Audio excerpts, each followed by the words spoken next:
Que não pode todo mundo pra cá. Cuidado. O chifre queimado, eu pensei que era multissolto, mas é o pneu. Olha, tia, que lindo. Tá pegando aí. Então eu quero todo mundo no meio do fio, por gentileza aí, pra não pegar.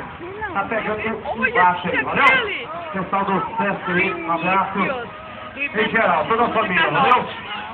A vereadora Zenaide também, o trio Axé, a comitiva Roça América Country, o pessoal do Mineiro, deputado federal Maurício Moreira, Olha esse, patrocinador desse grande evento, que está do Sesc aí, um abraço a cada um de vocês.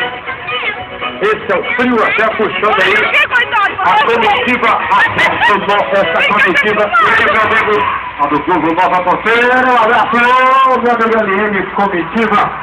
Alô, meu amigo Pará, amanhã na cidade de Porto Nacional e tem a raça Massa Curupiense, daí a coisa bandeira, hein?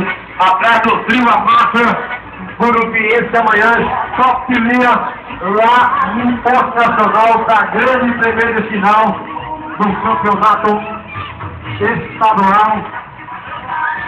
E aí, meu amigo, você assim? E aí, Jorge? Essa é a comitiva Arroça o Nó, Perdão, é festa bruta, festa grande.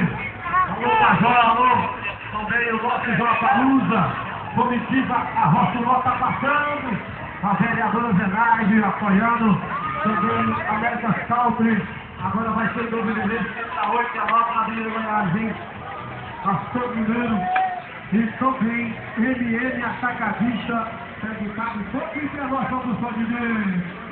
Olha, meu Deus, lindo, lindo, lindo.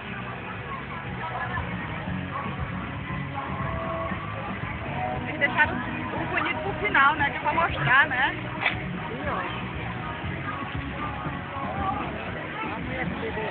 Olha, doida. Pra assustar o menino. Ainda bem que não tem foguete, já pensou?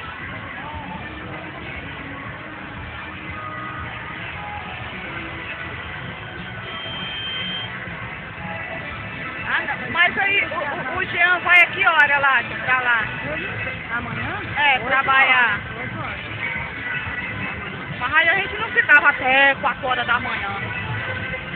Eu queria lá ver, só falar da vez pro meu padrinho. É que ele está aprendendo, ele está estudando. Não pode errar mão de nada agora. Aí, ó. Alguém vai